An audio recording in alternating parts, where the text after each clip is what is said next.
네, 뉴욕 증시 마감 상황 살펴보는 김선영의 인USA SH인베스트먼트 김선영 연구원과 미국 현지 연결해서 얘기를 들어보도록 하겠습니다. 연구원님 안녕하십니까? 예, 안녕하십니까. 김선영입니다. 네, 자 지난주 금요일 3대 지수 모두 다 하락세로 마감을 했습니다. 아무래도 좀 쿼드러플 위칭데이로 인해서 좀 변동성이 좀 커졌다는 이런 느낌이 들었습니다. 어떻습니까?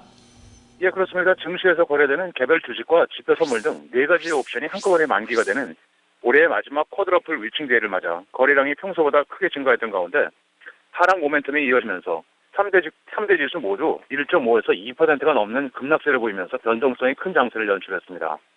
일본 중앙은행 BOJ가 시장 예상과 달리 추가 양적 완화 조치를 발표하지 않은 데 따른 실망감으로 니케이 지수가 전일 1.9%가 급락한 것을 비롯해 아시아 증시가 일제히 하락했고 유럽 증시 역시 하락세에 동참한 것이 뉴욕 증시에도 개장 초부터 악재가 되었는데요. 미국을 제외한 여러 국가들이 금리 인하와 양적 완화 기조를 유지하고 있는 데 반해 미국은 점차적인 인상을 계획하면서 글로벌 금융시장에 혼란이 야기될 것이라는 우려가 커지는 상황입니다. 한편 국제 원유 가격 등 원자재 가격 하락이 이어지면서 관련 기업들의 도산이 늘어나는 등 이에 따른 정크본드 시장 붕괴에 대한 우려가 높아진 것이 금융업종을 일제히 끌어내리면서 오늘 증시에 큰 하락 요인으로 반영이 되었습니다. 업종별로는 태양광, 카지노, 크루즈 선박 운영업체, 그리고 금광업종 등이 소폭 상승했던 반면 에너지와 금융업을 비롯해 헬스케어, 자동차, 소매, 미디어, 주택건설, 제조업 등 대부분이 하락했고 지난 금요일 10년 만기 국채금리는 전일보다 하락한 2.199%의 거래를 마감했습니다. 네, 자 이렇게 증시 마감 상황 살펴봤고요. 저희가 증시 이슈와 이제 특징 종목들도 좀 체크를 해보도록 하겠습니다. 자, 35년 만에 미국이 이 외국인 부동산 투자법 개정하기로 했다고요? 예, 그렇습니다. 미국 정부가 외국인들의 미국 부동산 투자 규제를 완화한다는 소식입니다. 오바마 대통령은 어제 지난 1980년에 제정돼 35년간 유지되어 온 외국인 부동산 투자법, 즉 FIRPTA를 완화하는 내용을 담은 법안에 서명했는데요. 이 법은 해외 투자자들의 미국 내 농장 등에 대한 무분별한 매입을 차단하기 위해 만들어진 바 있습니다.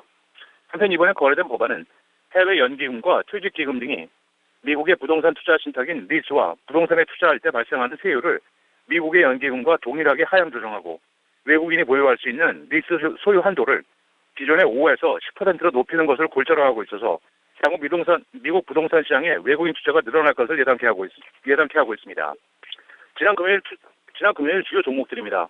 증권사 BTIG가 새로운 스타워즈 영화 관련 기대감이 부풀려졌다면서 목표 주가를 $90로 대폭 하향 조정하는 등 투자 의견을 매수해서 중립으로 낮춘 데 따라 미디어 업체 월트 디즈니가 3.8%가 급락하면서 지난주 금요일 증시 전반에 큰 악재로 반영이 됐습니다. 캐나다 기반 스마트폰 업체 블랙베리는 지난 분기 소프트웨어 부분의 매출 증가에 힘입어 주당 3센트의 손실을 기록하는 데 그쳐 당초 14센트의 적자였던 증시 예상을 상회한 실적을 내놓으면서 증시 하락에도 불구하고 10%의 급등세를 보였습니다. 내년도 매출 증가 추세가 이어질 것이라면서 골드만삭스가 투자 의견을 매도해서 중립으로 상향 조정했음에도 불구하고 마이크로소프트는 2.8%의 약세를 보였고 운송업체 나이트 트랜스포테이션은 비용 증가 등을 이유로 이번 분기의 실적이 예상을 밑을 것이라는 경고를 하면서 6%가 급락해 운송업 전반을 끌어내었는데요. 이 회사는 공식적인 실적 발표를 1월 27일에 할 예정입니다. 마지막으로 내년 초 비용 절감을 위해 주식사업부의 직원 중 최대 5%의 감원을 할 것이라고 밝힌 모건 스탠리는 3.4%가 하락하면서 금융업종을 전반을 끌어내렸습니다. 네, 자 이렇게 증시 이슈와 특징 종목 살펴봤습니다. 자 이제 경제 지표와 그리고 기업들의 실적 발표 일정들 이번 주 어떤 일정들이 기다리고 있는지 좀 체크를 해주시죠. 예, 먼저 경제 지표입니다. 12월 22일 3, 4분기의 GDP 최종치를 시작으로 11월 기존주택 판매, 10월의 주택 가격 지수가 발표됩니다. 10월 23일은 11월 신규 주택 판매, 11월의 내구재 주문, 주간 모기지 신청 건수, 11월 개인 소비 지출, 주간 원유 재고, 그리고 12월의 소비자 태도 지수가 발표되고 12월 24일은 주간 신규 실업수당 청구 건수, 주간 천연 가스 재고가 발표됩니다.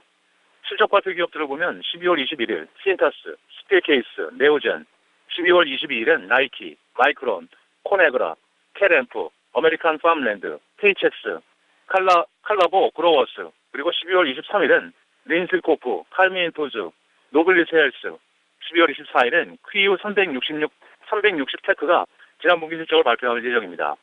마지막으로 12월 24일은 증시가 평소보다 3시간 일찍 조기 폐정하게 되며 금요일인 25일은 휴정합니다.